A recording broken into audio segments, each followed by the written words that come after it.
اللہ کی نظروں میں معزز کون ہے؟ اللہ کس کو عزت کی نگاہوں سے دیکھتے ہیں؟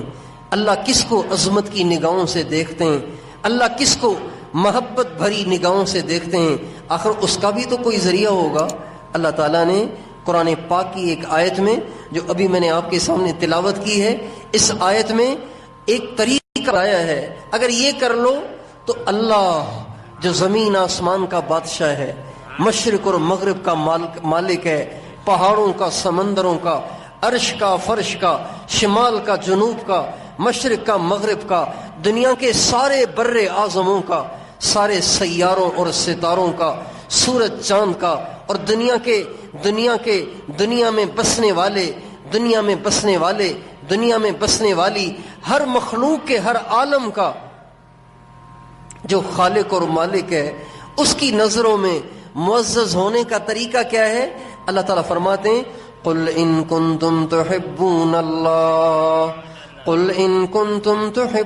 اللہ فاتبعونی یحببکم اللہ۔ اللہ فرماتے ہیں تم ایک کام کر لو، تم میری نظروں میں معزز ہو جاؤ گے۔ ایک کام کر لو، کیا کریں؟ فاتبعونی، محمد مصطفیٰ کے غلام بن جاؤ، ان کے تابع دار بن جاؤ، ان کے نقش قدم پہ چلنے والے بن جاؤ، معزز ہو جاؤ۔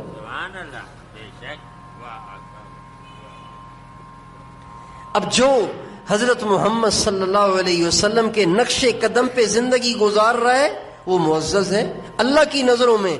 دنیا چاہے اس کا مذاق اڑائے، دنیا چاہے اس کو دیکھ کے مسکرائے، اور دنیا چاہے اس کے پیٹھ پیچھے باتیں بنائے، دنیا چاہے اسے تانے دے، اس کو ذلت کی نگاہوں سے دیکھے، اس کو اپنی نگاہوں سے گرائے، اس سے اس کی عزت پہ فرق نہیں پڑتا، وہ اللہ کی نظروں میں معزز ہے۔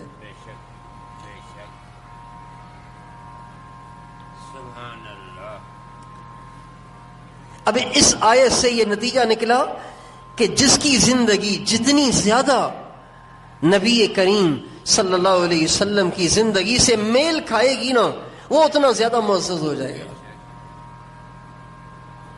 جو تھوڑی سی تو حضور کی مانتا ہے، تھوڑی سی نفس اور شیطان کی مانتا ہے، ماحول اور معاشرے کی مانتا ہے، تو وہ بھی اللہ کی نظروں میں محبوب ہے، لیکن پورا نہیں، تھوڑا سا۔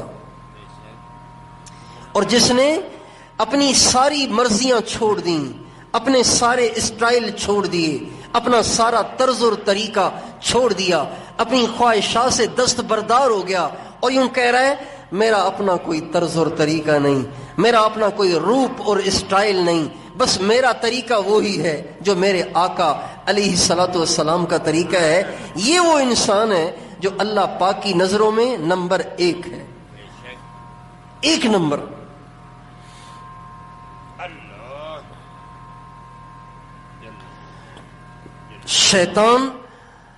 شیطان اس بات کی کوشش کرتا ہے کہ کبھی بھی مسلمان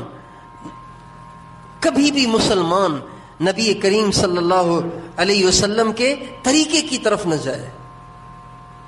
پھر وہ کیا کرتا ہے؟ یا تو وہ دل کے اندر حجاب ڈال دیتا ہے، حجاب،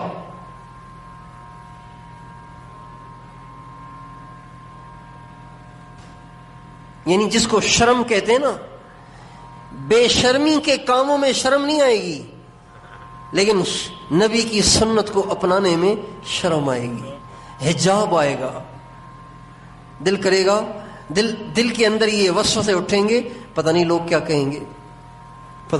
کہیں گے، میں اپنی بات عرض کر رہا ہوں، جب ہم پہلی دفعہ کالج میں پڑھتے تھے، یہیں پہ حالہ کالج میں پڑھتے تھے، تو جب ہمیں یہاں کے دوستوں نے تیار کیا کہ بھائی چلو تبلیغ کے لیے اللہ کے راستے میں چلیں، تو ہم پہلے کبھی نہیں گئے تھے، پہلے ہم نے کبھی 3 دن بھی نہیں لگائے تھے، 1 دن بھی نہیں لگایا تھا، تو ڈائریکٹ ہی انہوں نے ہمیں کہا کہ آپ چلیں، ہم آپ کو لے چلتے ہیں 40 دن کے لیے، اور لالچ یہ دلایا کہ آپ کو گھمائیں گے، سیر کرائیں گے، کشمیر جائیں گے، مری جائیں گے، تو ہم نے کہا بھائی چلو اس بہانے گھر سے چھٹی مل جائے گی، ویسے تو گھر والے کہیں گھومنے کے لیے جانے دیتے نہیں ہیں، چلو تبلیغ کے نام پہ چھٹی مل جائے گی۔ تو انہوں نے ہمیں تیار کیا، ہم یہاں ہمارے حالہ میں کالج والی مسجد ہے، اس میں ہم جمع ہوئے، ظہر کی نماز کے بعد ہم جمع ہوئے، اور اب ہم عصر کی نماز سے پہلے یہاں سے نکلے۔ تو انہوں نے ہمیں کہا تھا کہ بھائی کپڑے بھی لے لینا، ٹوپی بھی لے لینا، ٹوپی بھی لے لینا۔ تو ہم نے کپڑے بھی لے لیے، ٹوپی بھی لے لی، یہیں شاہی بازار سے میں نے ٹوپی خریدی۔ لیکن جب ہم نکلنے لگے نا تو جہاں سے گزرنا تھا تو وہاں سارے جاننے والے، آس پاس دکاندار تھے، جاننے والے تھے۔ اب بیگ کندھے میں اٹھایا ہوا ہے، لیکن مجھے خیال آیا کہ یار ٹوپی کیسے پہنیں گے، ٹوپی پہن کے دکانوں کے پاس سے کیسے گزریں گے؟ دکاندار کہیں گے ارے بھائی تو کب سے مولوی بن گیا، ملا بن گیا؟ تو ٹوپی خریدی تو صحیح لیکن پہنی نہیں، اسے جیب میں لے لیا، ٹوپی جیب میں ڈال دی، اپنے پورے شہر سے باہر نکل کے بعد میں جا کے ٹوپی پہنی۔ تو جب انسان سنت پہ چلنے لگتا ہے تو شیطان دل کے اندر حجاب پیدا کرتا ہے، ویسے بے شرم ہوگا، بے حیا ہوگا، لیکن جب سنت پہ چلنے کا وقت آئے گا تو شرم دلائے گا۔ ویسے بے حیائی بھی کر لے گا، بے شرمی بھی کر لے گا، بے غیرتی والے کام بھی کر لے گا، لیکن جب سنت پہ چلنے کا وقت آئے گا تو شیطان اس کے اندر حجاب اور حیا اور شرم پیدا کرے گا کہ لوگ کیا کہیں گے، شرم آئے گی۔ اور شیطان ڈراتا ہے، شیطان خطرے ڈالتا ہے، شیطان عجیب و غریب ٹینشن پیدا کر دیتا ہے۔ اگر تم داڑھی رکھو گے تو پھر تجھے لڑکی کون دے گا، تیرا رشتہ کہاں سے ہوگا؟ داڑھی رکھو گے دفتر میں جاؤ گے، دفتر والے ہنسیں گے، داڑھی رکھو گے دکان پہ بیٹھو گے تو تیری دکان پہ عورتیں ہی نہیں چڑھیں گی، سودا سامان تو لینے کے لیے عورتیں بھی آتی ہیں، مرد بھی آتے ہیں، تو ملا کے پاس عورتیں کیسے آئیں گی؟